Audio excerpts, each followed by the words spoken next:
Assalamualaikum warahmatullahi wabarakatuh. Waalaikumsalam warahmatullahi wabarakatuh. Alhamdulillahi rabbil alamin. Allahumma salli wa sallim wa barik ala sayyidina Muhammad wa ala alihi wa ashabihi ajma'in.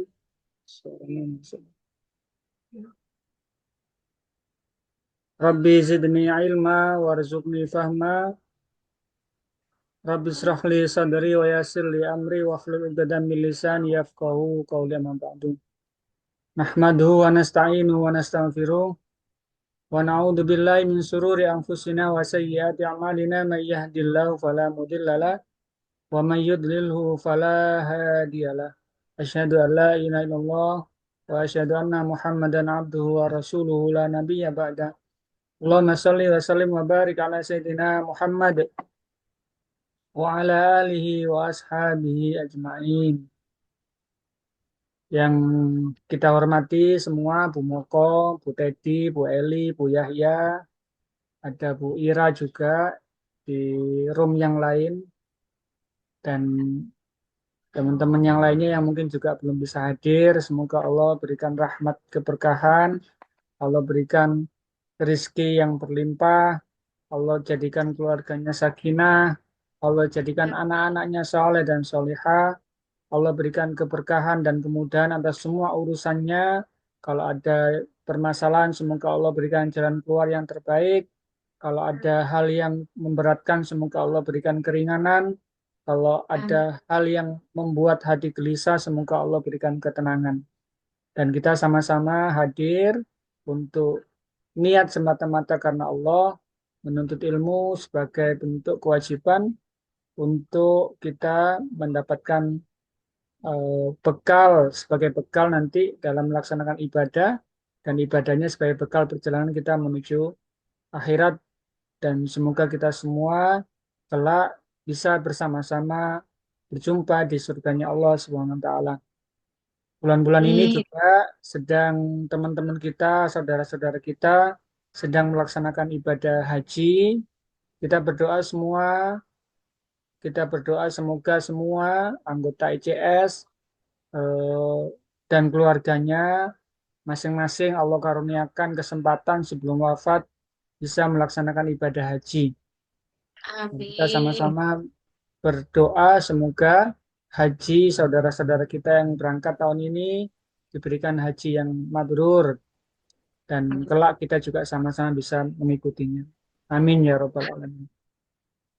Kita akan mulai ngaji kita dengan berdoa bersama-sama, dengan harapan semoga Allah menurunkan rahmat keberkahan kepada kita, memperbaiki iman kita, memperbaiki Islam kita, dan menjadikan ilmu yang kita pelajari menjadi ilmu yang bermanfaat, sehingga kelak ketika kita sudah dipanggil oleh Allah SWT, kita memiliki tanaman amal jariah yang akan terus mengalir meskipun kita sudah wafat kelak.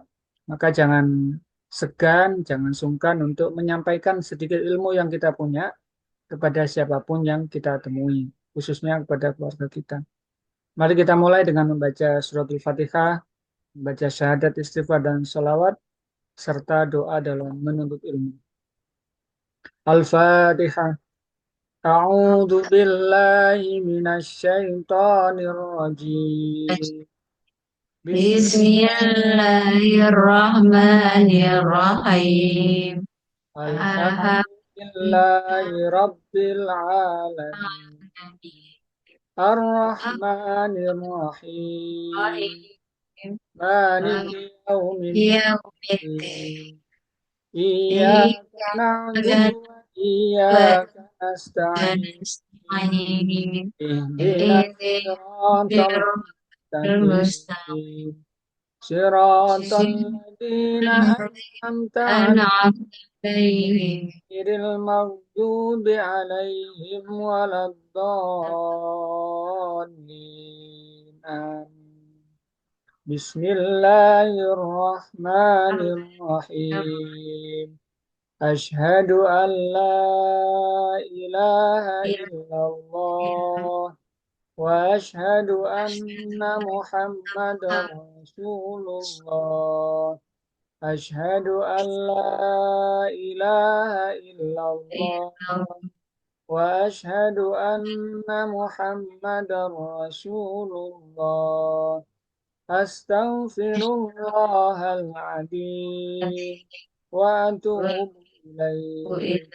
أستغفر الله العظيم وأتوب إليه. أستغفر الله العظيم وأتوب إليه. اللهم صل على سيدنا محمد محمد على وعلى آل سيدنا سيدنا محمد كما كما صليت على على سيدنا سيدنا إبراهيم وعلى وعلى آل آل سيدنا إبراهيم وبارك على سيدنا محمد محمد على وعلى آل سيدنا سيدنا محمد كما باركت على سيدنا إبراهيم وعلى وعلى آل آل سيدنا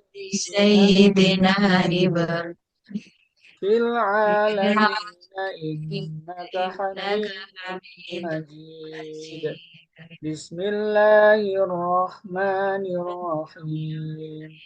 رضيت بالله ربا وبالإسلام دينا وبمحمد نبيا ورسولا. ربي زدني ربي زدني علما وارزقني فهما. وارزقني اللهم افتح لنا فهما حكمتك حكمة وانصر علينا رحمتك من ورحمة إلى خزائن رحمتك رحمتك يا يا أرحم الراحمين. اللهم ارزقنا يا رب فهم النبيين وحفظ المرسلين وإلهام الملائكة المقربين في عافية يا أرحم الراحمين. آمين يا رب العالمين. Alhamdulillahirrabbilalamin. Subhanaka la ilma lana illa ma'allamtana. Innaka antal alimul hakim. Maha suci Allah yang tidak ada ilmu kecuali yang telah Allah anugerahkan. Sesungguhnya Allah maha mengetahui dan maha bijaksana. Saya tambahkan doa yang tadi sebagai harapan kita meminta kepada Allah diberikan kepemahaman seperti seorang nabi dan eh, diberikan penjagaan kita seperti para rasul, diberikan kita ilham seperti para malaikat yang dekat dengan Allah, dan senantiasa diberikan Allah kesehatan. Karena kalau kita nggak sehat, ya nggak bisa ngaji juga. Kemarin libur karena sakit ya, ada yang kurang sehat itu. Semoga semuanya dalam kondisi sehat walafiat. Ibu-ibu sekalian yang dirahmati Allah, kita masuk ke bab yang lanjutan dari kemarin. Kita sudah bicara tentang sholat dan semua hal-hal yang berkaitan dengan itu. Sunnahnya, rukunnya, yang membatalkan, yang makruh, yang dibolehkan, semua udah kita pelajari. Nah, setelah itu, Islam mengatur tentang sholat ini sangat sempurna. Salah satunya adalah tentang ini, sholat berjamaah. Ini bab khusus ya, sholat, hukum sholat berjamaah, imamah atau imam sholat, masbuk atau terlambat jamaah. Nah, nanti kita mungkin akan mengalami atau menemui hal ini. Kalaupun nanti kita tidak mengalami, bisa jadi jenengan dapat pertanyaan dari orang lain. Maka karena kita sudah belajar, sebaiknya kita menyampaikan ilmu yang kita sudah pelajari sehingga beliau mendapatkan manfaat dari kita. Ketika orang itu melaksanakan ilmu yang kita sampaikan, maka itulah tanaman amal jariahnya kita semua. Dia akan menjadi ilmu yang bermanfaat yang akan mengalirkan pahala sebagaimana hadis yang disampaikan Rasulullah, telah terputus semua amal ibadahnya seorang manusia ketika sudah meninggal kecuali tiga, yaitu sedekah jariah, ilmu yang bermanfaat, dan anak soleh. Nah, sehingga kita berharap eh, berapapun ilmu yang kita ketahui, jangan segan untuk menyampaikan kepada orang lain. Bagaimana ilmunya? Nah, dalam sholat berjamaah ada beberapa eh, mazhab ya. Mazhab itu istilahnya eh, apa ya?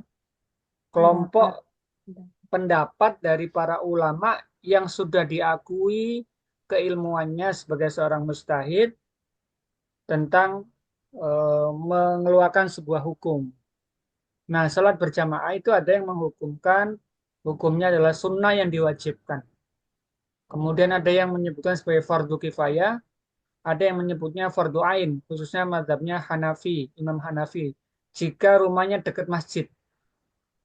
Nah, ini dari ketiga hukum ini artinya sholat berjamaah ini satu hal yang memang sangat-sangat dianjurkan, bahkan masuk kepada hukum fardu kifayah dan fardu ain. Nah, bagaimana atas dasar apa? Ada sebuah hadis yang disampaikan oleh Rasulullah dan ini hadis riwayat Abu Daud dan An-Nasai serta Ahmad, disampaikan ma min salasatin fi qaryatin wala yadwin la tuqamu fihim sholatul jama'ati illa stahwada alaihimus syaiton fa'alaikum bil jama'ah fa innama ya'kulud dabbi fa innama ya'kulud dhi'bu minal ghanami qasiyah. Rasul menyampaikan, tidaklah ada tiga orang dalam satu kampung atau dusun yang tidak didirikan sholat berjamaah di dalamnya, melainkan setan telah menguasai mereka. Maka dari itu hendaklah kalian berjamaah, karena serigala itu hanya menyantap kambing yang menyendiri jauh dari kawanannya. Nah, dari hadis ini disampaikan bahwa ketika dalam satu kampung, meskipun itu hanya tiga orang, dan tidak didirikan sholat berjamaah di dalamnya, maka disampaikan setan telah menguasai tiga orang tersebut. Nah, ini kalau tiga orang itu kan bisa jadi satu rumah ya. Jadi kalau mungkin di spesifikan, misalkan diperkecil, misalkan dalam skop yang lebih kecil, tidaklah orang yang berada dalam satu rumah ketika tidak mendirikan sholat berjamaah, maka orang penghuni rumah tersebut telah dikuasai setan. Maka dari itu hendaklah berjamaah supaya apa? Karena petunjuk dari Rasulullah, serigala itu hanya menyantap kambing yang menyendiri. Nah, ini pesan yang sangat penting buat kita semua, eh, bahwa pastikan ketika di rumah kita itu ada suami, ada istri, ada anak yang memang misalkan tidak bisa ke masjid karena uzur syar'i, kemudian sholat di rumah, pastikan berjamaah. Ya Pak, ini kan mungkin sering terjadi ya, ketika suami lagi nggak enak sama istri, istri lagi nggak enak sama suami, kemudian diajak sholat berjamaah nggak mau. Aku lagi mangkel sama suami, aku lagi mangkel sama istri, sholat dewe-dewe di kamar sendiri-sendiri. Nah, itu eh, tidak dianjurkan. Sholat berjamaah ini sebagai salah satu upaya untuk menetralisir hal-hal yang terjadi selama jeda waktu sholat. Maksudnya menetralisir apa itu? Ya kemudian membuat kita kembali bersih, kembali suci. Misalkan gini, terjadi pertempuran dalam rumah tangga, terjadi percekcokan, terjadi debat beda pendapat dan seterusnya. setelah subuh, gara-gara apa gitu, sampai duha belum selesai, belum gencatan senjata, sampai jam 11. Nah, dengar azan zuhur, ya harus berjamaah. Meskipun mungkin dalam hatinya cek dongkol, nanti habis sholat zuhur tak lanjutkan lagi gitu. Tapi tetap harus berjamaah di situ. Kenapa? Kalau enggak, dia akan terus dikuasai oleh setan hatinya. Dia akan terus berjalan-jalan mengasumsikan ini, dan itu permainannya setan. Maka jangan pernah sampai dikuasai setan.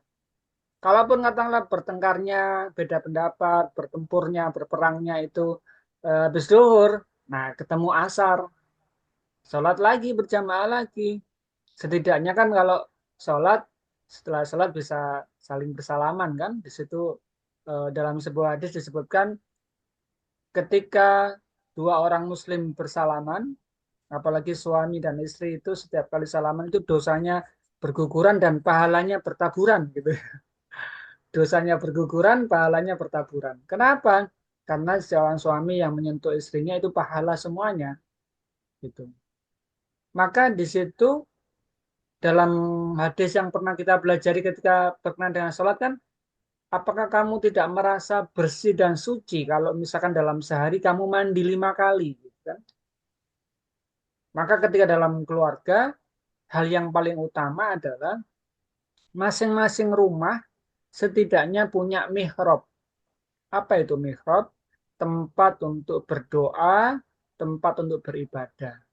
Kalau kita menyebutnya sebagai musola, musola di rumah, ya, itu harus punya dan diprioritaskan.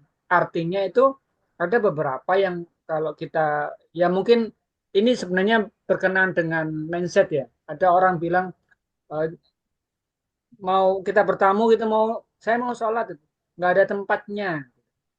Loh, kalau dalam hati berarti selama ini sholatnya di mana kan itu.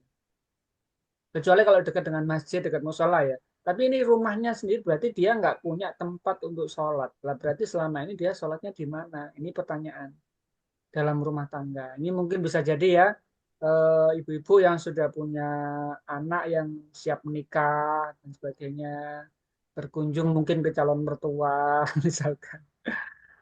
Ya itu menjadi prioritas pertimbangan. Lah kalau rumah nggak ada musolanya, nggak ada tempat untuk sholatnya, nah terus gimana rumah tangganya itu? Beli rumah atau bangun rumah, ya yang utama bagi seorang muslim ya harus ada ini musola. Selain tempat-tempat yang primer ya, mungkin kamar, dapur, mungkin ruang tengah, ruang tamu dan sebagainya. Wah, rumahnya kayak istana gitu. Tapi minimal yang paling pokok ya harus ada tempat untuk beribadah. Disitulah berkumpul semua anggota keluarga untuk berdoa. Nah, kembali kepada hukum sholat berjamaah, disampaikan ketika keluarga tersebut terpisah-pisah sholatnya, satu suaminya sholat di musola rumah, istrinya di kamarnya, Nah, anaknya di kamarnya kamar sendiri juga, karena masing-masing punya kamar ya. Itu sangat mudah sekali serigala menyantap orang yang sendiri-sendiri. Bahasa Rasulullah adalah serigala menyantap kambing yang menyendiri. Bahasa terjemahnya adalah, bahasa tafsirnya adalah setan akan memakan atau menguasai orang yang sholatnya sendiri-sendiri. Jadi, ayo kita bangun kesepakatan bersama di rumah masing-masing. Di rumah pokoknya sholat berjamaah. Itu sebenarnya yang paling, di rumah itu yang paling berkuasa kan para istri ya. Betul ya Bu ya? Iya, iya. istri itu yang menguasai rumah. Jadi boleh istri buat peraturan itu. Bapak kan kerja di luar dan sebagainya. Pulang, ya ikut aturan istri, ikut aturan di rumah. Buat tata tata tertib di rumah bersama-sama dengan pasangan masing-masing. Gitu. Jadi disampaikan Rasulullah, kalau di satu kampung ada 3 orang lah paling sedikit. Tidak mendirikan salat berjamaah, melainkan sendiri-sendiri, maka dia telah dikuasai setan. Dalam rumah tangga, ketika sholat sendiri-sendiri, istri di kamar, suami di musola, anak di kamar, maka ketahuilah Rasul menyampaikan peringatan bahwa jangan sampai penghuni rumah tersebut dikuasai oleh setan. Karena ketika sholatnya sendiri-sendiri, maka dia telah dikuasai oleh setan, tidak menjadi satu dengan anggota keluarga yang lain. Padahal di situ, ketika sholat berjamaah, disitulah Allah kemudian bisa menggabungkan kembali hati yang kemudian sedang apa istilahnya dikuasai setan untuk kembali kepada Allah. Jadi buat ibu-ibu boleh buat peraturan di rumah.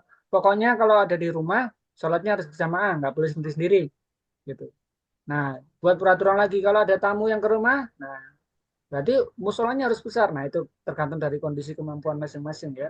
Jadi minimal adalah tempat musola rumahnya itu cukup untuk satu keluarganya. Gitu. Keluarga inti yang ada. Kalaupun ada tamu, ya persiapkan. Tapi nanti disampaikan dalam bab selanjutnya, kita coba lihat ya. Yang di bab selanjutnya ini ada sebuah hadis dari Rasulullah disampaikan, demi jiwaku yang ada di dalam genggamannya. Artinya ini sumpahnya Rasulullah. Sungguh aku ingin sekali menyuruh untuk didatangkan kayu bakar lalu dinyalakan. Kemudian aku menyuruh untuk mendirikan sholat dan dikumandangkan azan. Kemudian aku menyuruh seorang untuk mengimami orang banyak. Kemudian aku pergi mendatangi orang-orang yang tidak ikut sholat berjamaah, lalu aku bakar rumah-rumah mereka. Nah, ini hadis eh, riwayat Bukhari, Muslim, dan Nasai Imam Malik. Cuma ada beberapa dari penafsirannya, loh berarti Rasulullah membakar rumah orang yang nggak sholat berjamaah, Rasulullah sendiri nggak sholat. Gitu. Karena Rasulullah yang pergi. Ini ada penafsiran-penafsiran yang saya belum sempat selesai untuk membaca semuanya, nanti akan kita sampaikan. Karena ini menunjukkan bahwa Rasulullah sangat-sangat apa istilahnya memperhatikan orang-orang untuk selalu sholat berjamaah. Nah, nanti kita sebut juga ada nggak udur-udur yang membolehkan untuk tidak melaksanakan sholat berjamaah. Saya lanjutkan. Sabda beliau kepada seorang laki-laki buta yang bertanya kepada beliau, wahai Rasulullah, eh, pria buta berarti kan dia nggak bisa jalan sendiri ke masjid kan? Nah, dia bertanya, minta kompensasi pada Rasulullah. Wahai Rasulullah, sungguh tidak ada seorang pun yang dapat menuntunku untuk pergi ke masjid. Lalu beliau memberinya keringanan. Ketika orang itu berpaling hendak pergi, beliau memanggilnya kembali dan bertanya, hal tasma'un nida bis sholah, hal tasma'un nida abis sholah, faqala na'am, qala fa'ajib. Apakah kamu dapat mendengar suara adzan? Rasul nanya pada orang tadi ketika sudah mau pergi. Gitu. Orang itu menjawab, iya, aku mendengar adzan. Lalu beliau bersabda, kalau begitu penuhilah panggilan.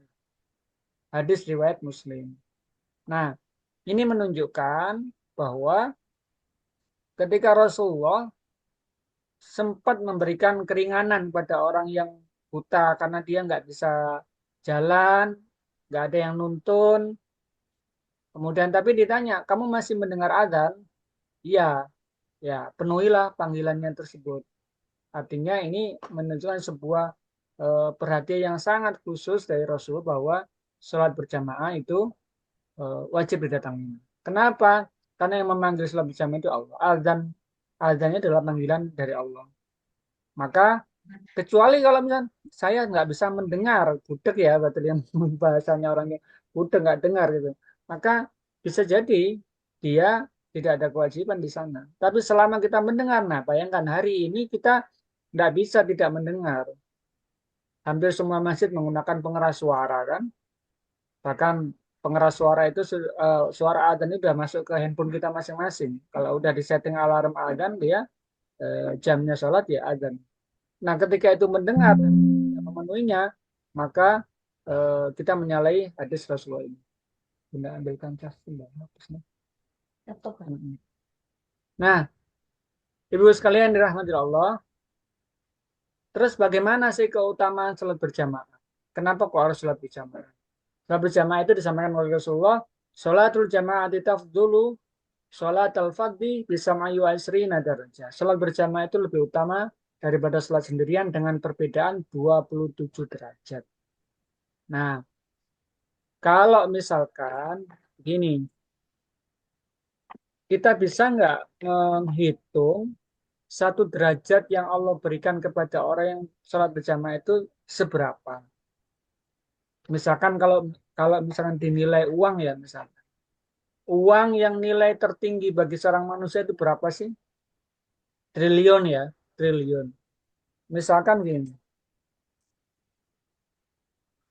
ya kita turunkan sedikit. Misalkan ada seorang masjid, ada sebuah masjid memberikan kesempatan kepada siapapun yang sholat berjamaah dikasih 1 juta misalkan. Datang nggak ke masjid? Ya datang. Nah ini bukan 1 juta, 27 juta. Tapi kemudian nilainya yang tertinggi bagi manusia itu triliun misalkan.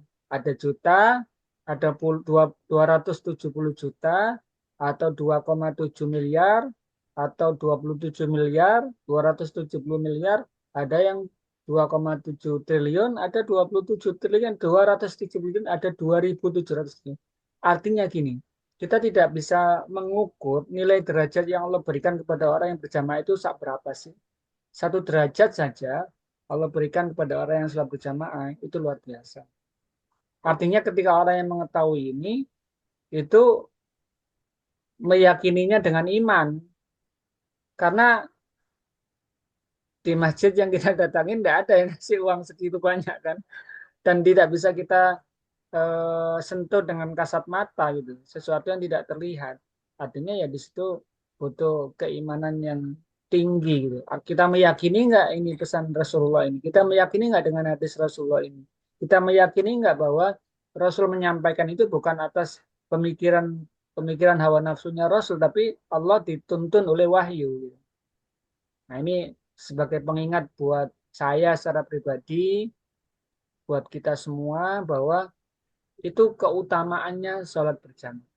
Kita saja kalau misalkan ada jalan sehat pasti ingin hadiah yang utama kan. Nah ini Allah kasih bocorannya. Siapa saja yang sholat berjamaah, Allah kasih pahala yang perbedaan pahalanya dengan orang yang sholat sendirian itu 27 derajat. Kita lanjutkan. Nah Rasulullah bersabda, sholatul rajuli fi jama'ati tazidu ala sholati fi baitihi wa sholati fi suqi bid'an wa isrina darajah.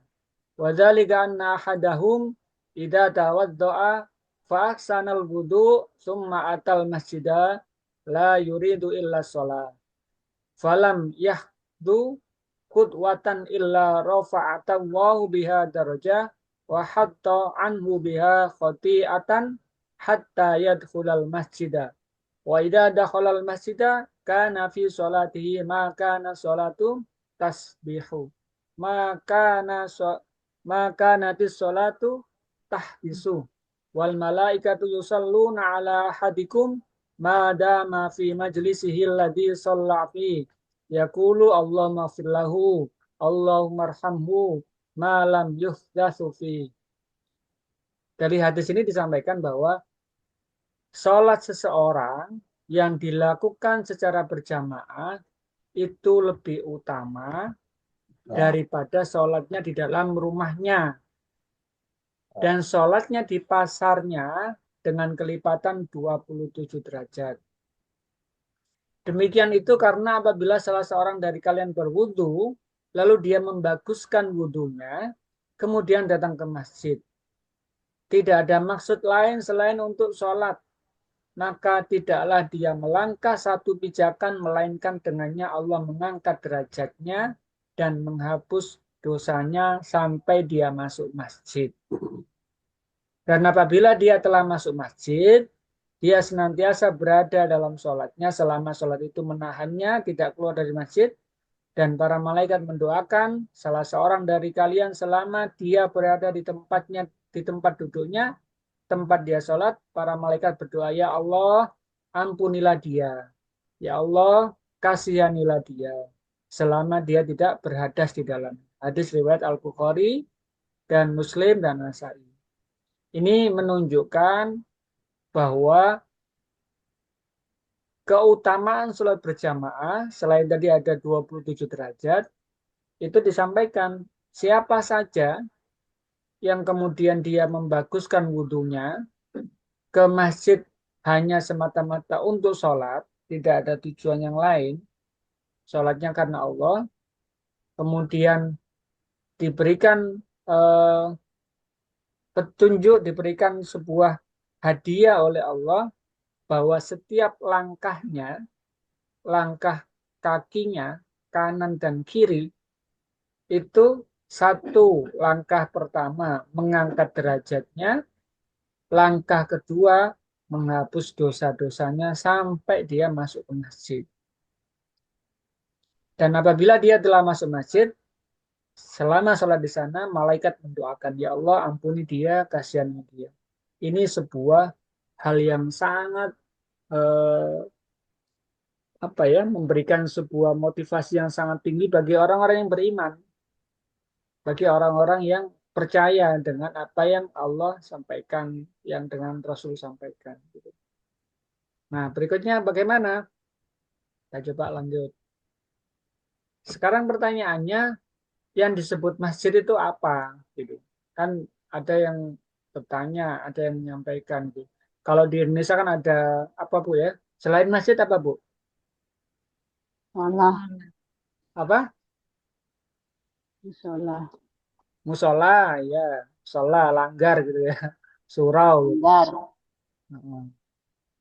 Dalam fikih yang kita fikih yang disebut masjid itu adalah dari kata-katanya masjid itu tempat untuk bersujud. Gitu. Sementara kita melihat ada di perkantoran-perkantoran itu ada namanya masjid. Masjid apa gitu ya, di kantor bea cukai, di kantor apa gitu. Tapi dia sholatnya hanya untuk sholat zuhur asar. Karena maghrib isya subuh karyawannya pulang semua. Apakah itu disebut masjid? Bukan. Bukan disebut masjid. Nah, yang disebut masjid dalam fikih disebut adalah tempat yang digunakan sholat 5 waktu berjamaah. Jadi musola itu kalau dengan di Mekah atau di Madinah, tempat kecil selama itu tempat sholat berjamaah 5 waktu, dia disebut masjid. oh, Hanya kalau di Indonesia, masjid itu adalah yang ditempati sholat masjid jami, ya ditempati sholat Jumat gitu. Sementara apakah boleh sholat Jumat dilaksanakan 2 orang? Boleh juga, boleh. Misalkan dia ada di Jepang, nggak ada umat Islam yang lainnya, dia bekerja di sana cuma 2 orang, ya sudah laksanakan sholat Jumat, satu sebagai khotibnya, satu sebagai makmum.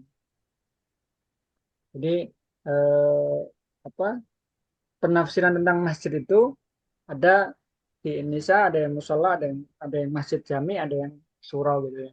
Tapi intinya adalah tempat yang digunakan sholat berjamaah selama 5 waktu berturut-turut. Nah, berapa minimal peserta dalam sholat berjamaah? Sholat berjamaah minimal 2 orang. Satu sebagai seorang imam dan satu sebagai seorang makmum. Nanti kita akan sampaikan di bab selanjutnya. Syaratnya jadi imam itu seperti apa? Terus kalau makmum itu juga seperti apa gitu ya. Semakin banyak jumlahnya, itu lebih dicintai oleh Allah berdasarkan sabda Rasulullah. Sholatul rajuli ma'a rajuli azka min sholati wahdahu wa sholatu ma'a rajulaini azka min sholati ma'a rajuli wa makana sarafahu ahabbu ilallah ta'ala. Sholat seseorang bersama satu orang lain itu lebih banyak pahalanya daripada sholat sendirian. Dan sholatnya bersama 2 orang itu lebih banyak pahalanya daripada sholat bersama 1 orang. Dan semakin lebih banyak itu semakin dicintai oleh Allah. Nah, ada riwayat Ahmad An-Nasai dalam kitab Imamah dan disebutkan oleh Imam Al-Baihaqi dalam As-Sunnah Al-Kubra. Jadi sholat berjamaah 2 orang pun boleh dan itu sudah disebut sholat berjamaah. Makanya di rumah kalau misalkan istri sedang berhalangan, ada uzur yang nggak bisa ke masjid atau ke musola, maka suami sholat berjamaah dengan anaknya yang sudah balik, dan itu sudah terhitung sebagai eh, sholat berjamaah. Ingat, tadi hukumnya ada yang sunnah, yang sangat sunnah yang diwajibkan, ada fardu kifayah. Artinya kalau satu kampung, satu perumahan nggak ada yang melaksanakan sholat berjamaah, maka di situ terhitungnya kena dosa semua, gitu. Kalau satu eh, kelurahan nggak ada yang sholat berjamaah, ya sak kelurahan kena semua. Satu rumah nggak ada yang sholat berjamaah padahal bisa sholat berjamaah, ya itu bisa kena dosa semua. Kenapa? Karena ini fardu kifayah, fardu yang eh, harus ada yang melaksanakan. Kalau udah ada yang melaksanakan, dia gugur kewajiban. Nah, kemudian boleh dua orang, boleh tiga orang. Kalau lebih banyak, Allah lebih cinta kepada orang yang sholat berjamaahnya lebih banyak. Makanya dijadikan satu di musola atau di masjid itu supaya jumlahnya lebih banyak, gitu. Dan ketika orang berjalan ke masjid itu juga bagian daripada dakwah, gitu ya. Orang melihat, oh orang ini setiap kali dengar azan, sholat, bisa jadi dia terinspirasi, kemudian dia masuk Islam, kemudian dia menjadi muslim yang taat, dari gara-gara kita nggak pakai ngomong, tapi kita dakwah dengan perbuatan, orang mengikuti. Itu juga bisa menjadi bagian sumber pahala buat kita. Berikutnya, innal a'dhaman nasa ajran fi sholati ab'aduhum ilaiha mamsya. Sesungguhnya orang yang paling besar pahalanya dalam sholat adalah yang paling jauh jalannya menuju masjid. Nah, ini petunjuk dari Rasulullah ya.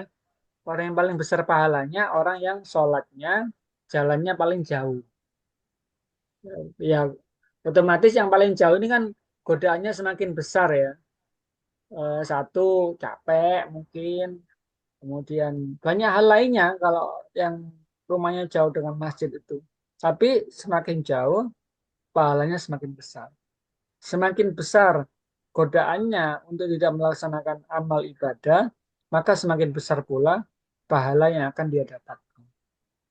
Kita eh, tentunya berharap dalam sehari ada 5 kali kesempatan untuk kita bisa mendapatkan pahala yang banyak, kesempatan untuk digugurkan dosa-dosanya, kesempatan untuk diangkat derajatnya, dari jalan kita dari rumah menuju masjid, ya tentunya orang-orang yang cerdas pasti mengambil kesempatan tersebut.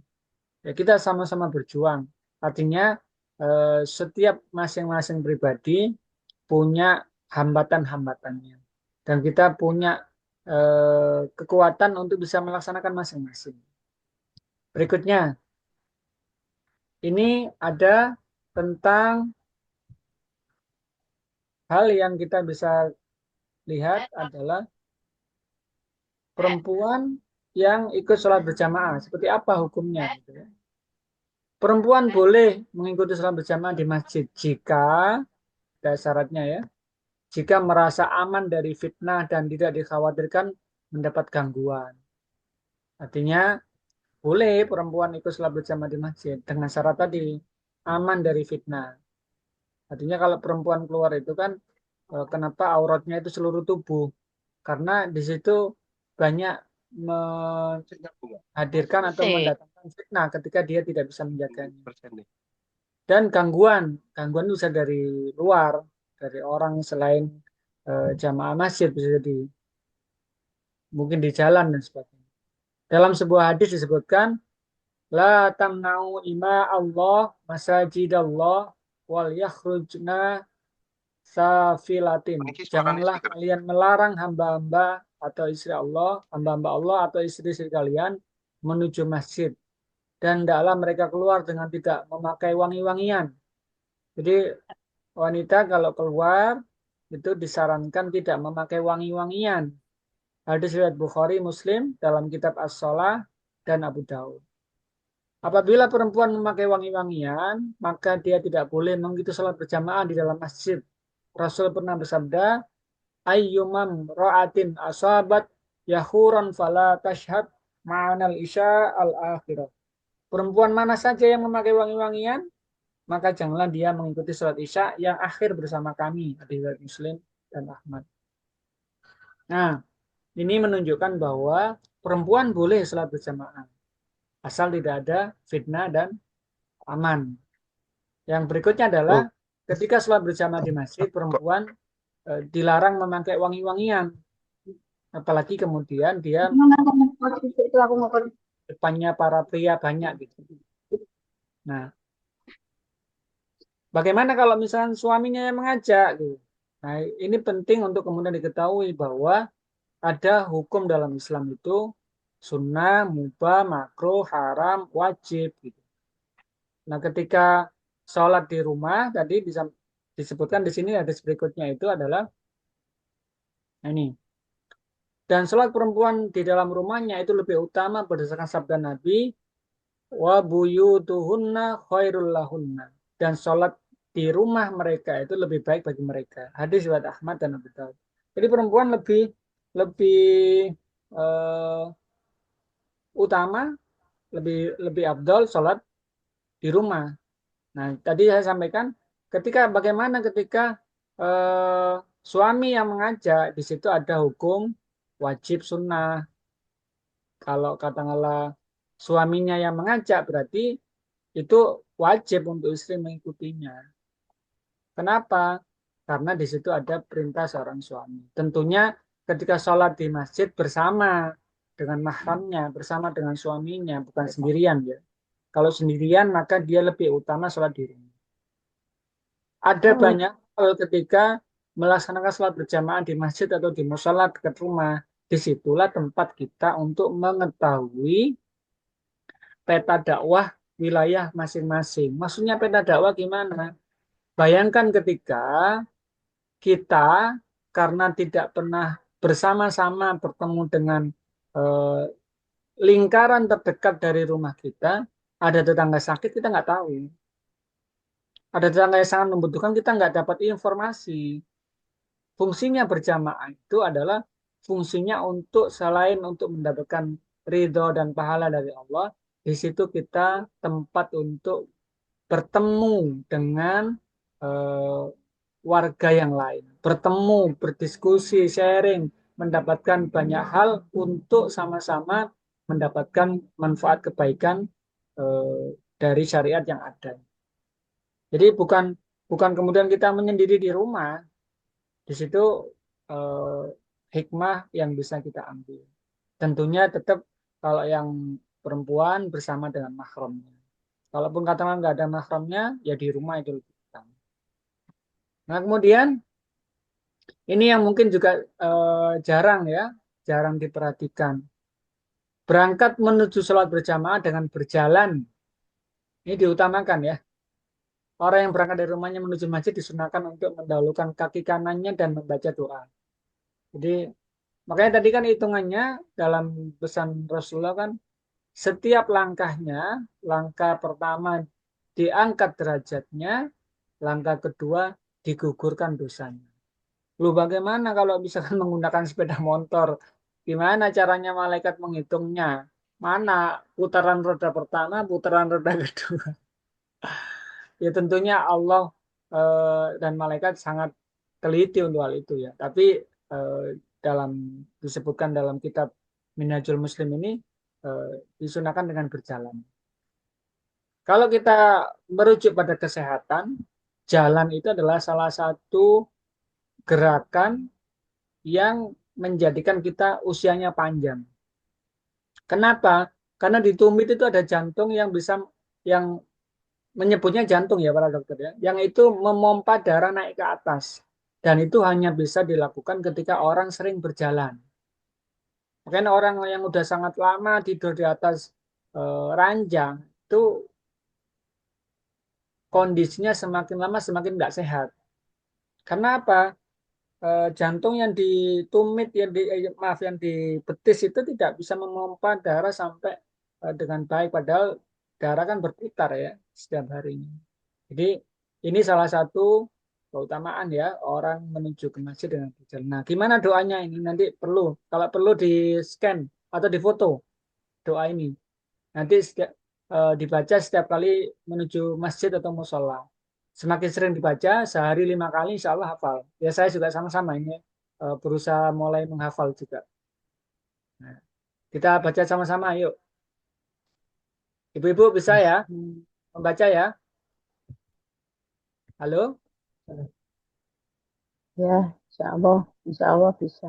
Ya, kita sama-sama baca. Bismillahi Bismillahi. tawakkaltu 'ala Allah Tawakkaltu 'ala Allah. wala haula wala quwata illa billah. La haula wala quwwata illa billah. Allahumma inni Allah Allahumma ini inni a'udzu bika a'udzu a'udzu bika an adilla an azil an udilla au udalla au au udalla au azilla au au azil azilla au uzalla au jalla au adlima au au azlima au udlama au udlama au ajhala au ajha au yujhala alai. au yujib alai Allahumma inni Allahumma inni as'aluka bihaqqil as'aluka as'aluka bihaqqi as-sa'ilina 'alaika as-sa'ilina 'alaika wa bihaqqi mamsyaya wa bihaqqi mamsyaya hadza fa inni hadza fa lam akhruj asyarran lam ahruj asyarran wala bataran wala wala aktor wala riya wala riya'an wala wala riya wala sum'atan. wala sum wala sumatan Kharajtu ittaq ittiqa'a kharajtu ittiqa'a sakhatika wabtigha'a sakhatika wa mardatika mardatika as'aluka antum kitani as'aluka antum kitani minan nari minan nari wa antang firali dunubi jami'an wa antaghfira li dhunubi fa innahu la yaghfiru dzunuba illa anta.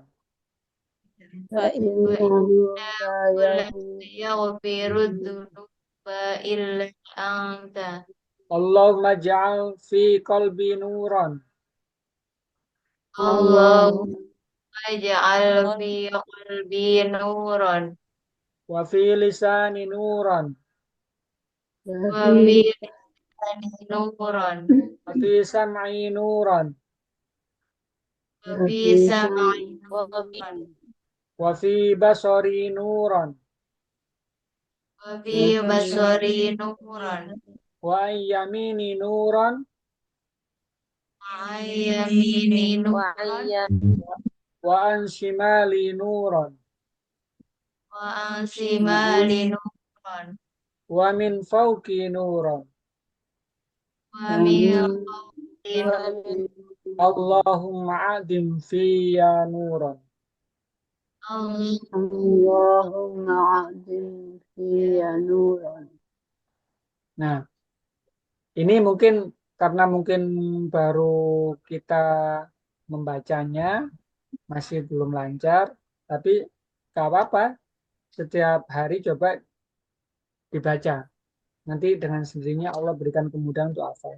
Ini doanya kayak apa sih maknanya, artinya? Ini penting untuk kita sama-sama tahu sehingga membaca ini ada ruhnya gitu. Dengan nama Allah, aku bertawakal kepada Allah dan tidak ada daya dan upaya kecuali dari Allah.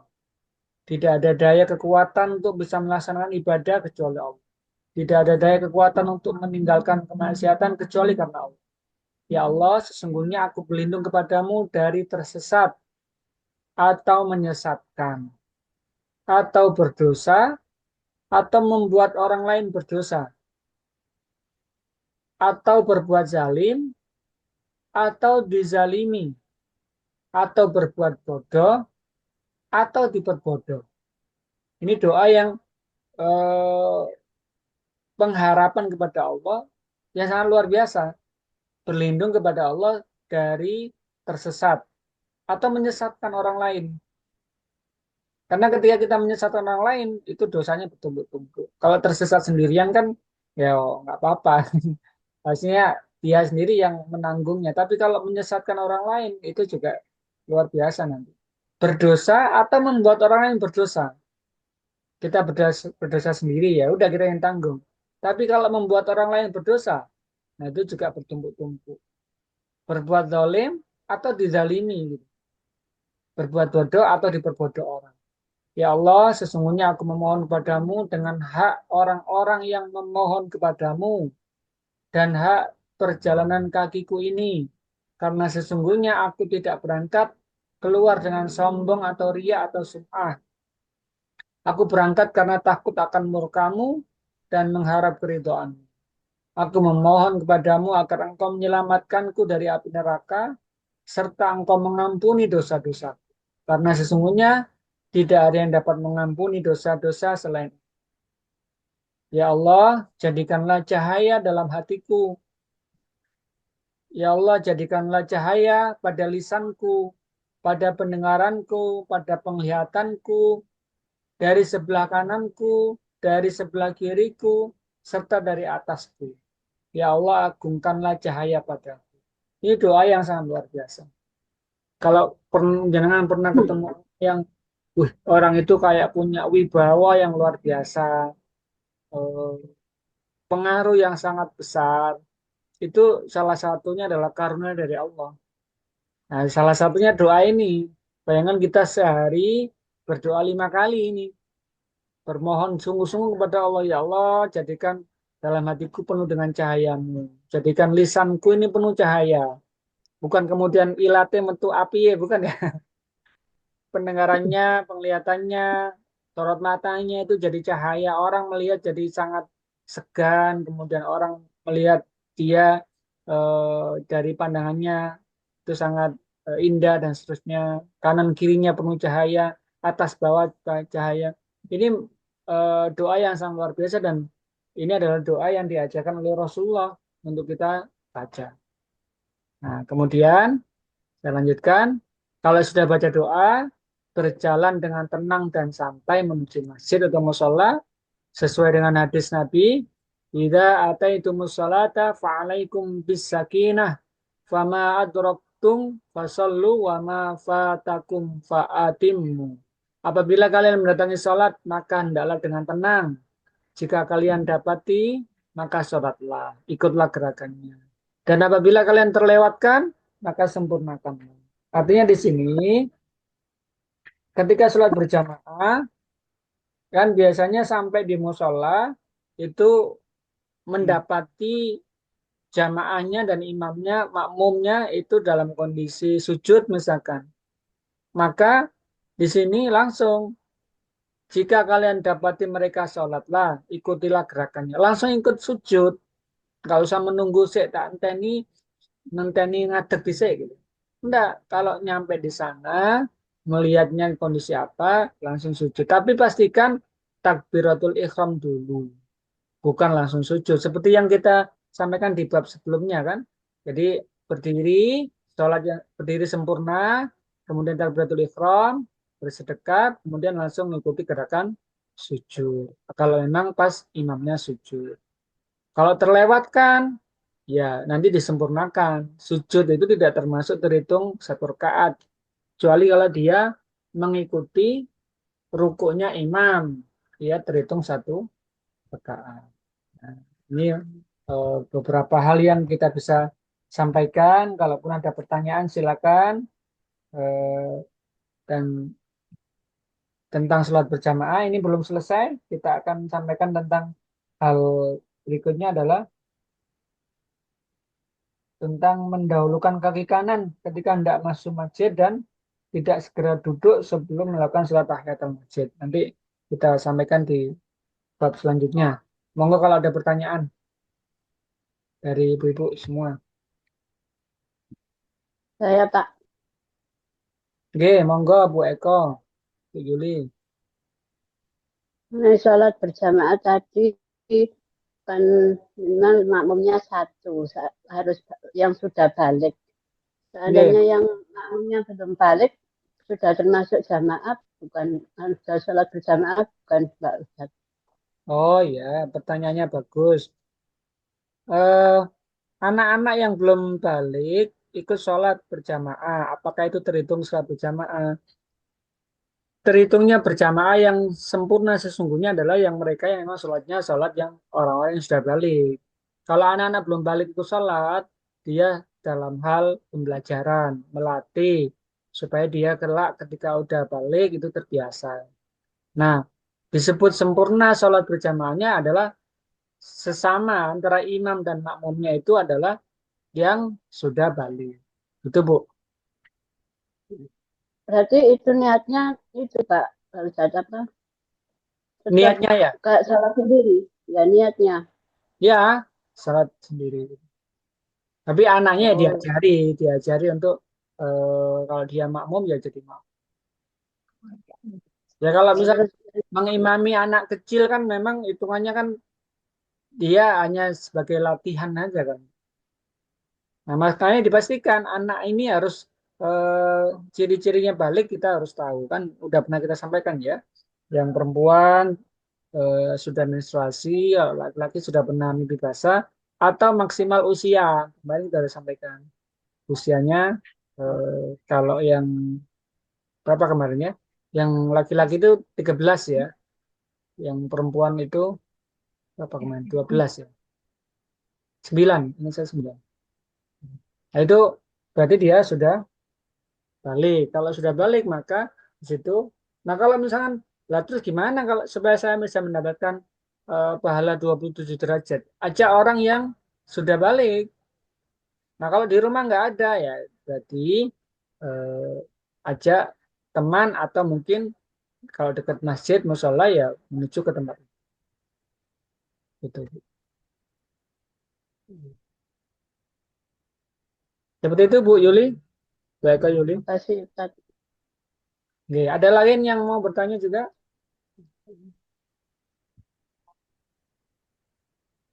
Bu Moko, Bu Teddy, Ya, makasih Ustaz. oke sami-sami Bu Eli, Bu Yahya. Ada yang mau ditanyakan?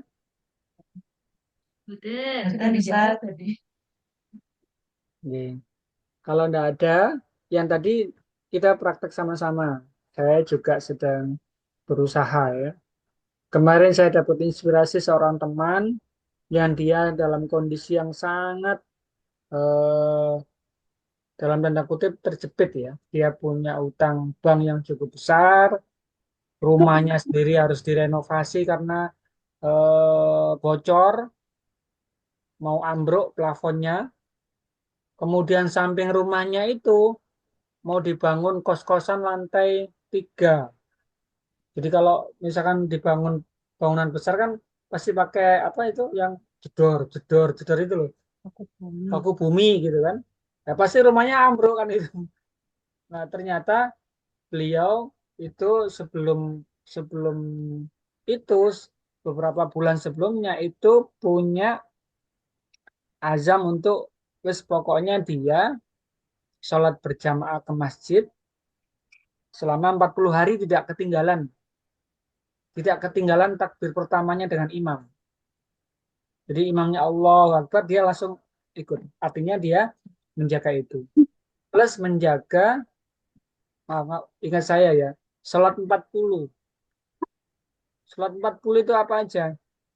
Sholat fardunya 17 rakaat, sholat malam 11 rakaat, sholat rawatib 12 rakaat. Total 40. Plus dia setiap kali habis maghrib itu memperbanyak sholawat, habis subuh baca istighfar. Nah itu orangnya masih ada dan saya kenal baik sama beliau. Tiba-tiba itu rumahnya dibeli oleh pemilik rumah yang sedang bangun tadi. Dan belinya tidak ruwet karena dia langsung ditukeri rumah, suruh milih sendiri. Dengan nilai yang jauh lebih mahal, yang awalnya rumahnya itu masih sertifikat eh, atau D ya, maksudnya dia hanya bisa membangun, tidak bisa memiliki. Akhirnya dia dikasih rumah yang sertifikat tanahnya hak milik, rumahnya baru, lantai 2, posisinya strategis, dikasih uang tunai juga, anaknya yang pindah sekolah dikasih uang transport untuk naik angkutan, dibangunkan pagernya lengkap semua pokoknya. Itu ya kita kalau bilang sebagai manusia biasa ya keajaiban, tapi ya itu bagian daripada hadiah kecil yang Allah berikan kepada hambanya yang benar-benar bersih hatinya untuk bisa melaksanakan. Tentunya kita melaksanakan sholat berjamaah atau melaksanakan amal-amal soleh lainnya bukan karena minta diganti seperti itu, karena itu hal yang terlalu kecil kalau kita meminta itu. Karena nanti jangan sampai di akhirat kita minta pahalanya, kemudian Allah bilang, loh kan sudah tak kasih sesuai dengan permintaan kamu, karena kamu niatnya bisa mendapatkan ini dan itu. Jadi niatnya tetap karena Allah, bukan karena hal yang lainnya. Kalaupun itu dikasih oleh Allah, yaitu sebagai bagian daripada hadiah-hadiah kecil dari Allah. Jangan jangan disandarkan supaya itu. Punya utang besar, banyak misalkan, aku tak sholat berjamaah, aku tak ini supaya utangku lunas. Jangan kayak gitu. Karena nanti ketika di akhirat, ya Allah saya minta pahalanya saya laksanakan ini. Loh kan sudah tak kasih, utangmu aku lunasin. Artinya karena niat yang salah itu bisa berdampak buruk nanti di akhirat. Jadi niatnya semata-mata dengan Allah, Allah kasih alhamdulillah. Kalaupun Allah belum kasih, yakin Allah akan kasih di akhirat. Itu ya. Halo. Iya. Saya doakan semoga semuanya bisa salat berjamaah di rumah masing-masing. Amin. Pasangannya dengan anak-anaknya. Kalau dekat dengan musola, ayo diramaikan musolanya. Kalau dekat dengan masjid, diramaikan masjidnya. Ya, itu ya. Iya. Akhiri dengan ucapan hamdalah. Alhamdulillahirabbil alamin. Astagfirullahaladzim, astagfirullahaladzim, astagfirullahaladzim. Subhanakallahumma wa bihamdika asyhadu an la ilaha illa anta astaghfiruka wa atubu ilaik. Allahumma rahamna bil Qur'an waj'alhu lana imaman wa nuran wa hudan wa rahmah. Allahumma zakirna minhu ma nasina wa'allimna minhu ma jahilna warzuqna tilawatahu ana al-laili wa atrafan waj'alhu lana hujjatan ya rabbal alamin. Rabbana atina fid dunya hasanah wa fil akhirati hasanah wa qina adzabannar. Walhamdulillahi rabbil alamin. Wassalamualaikum warahmatullahi wabarakatuh. Waalaikumsalam.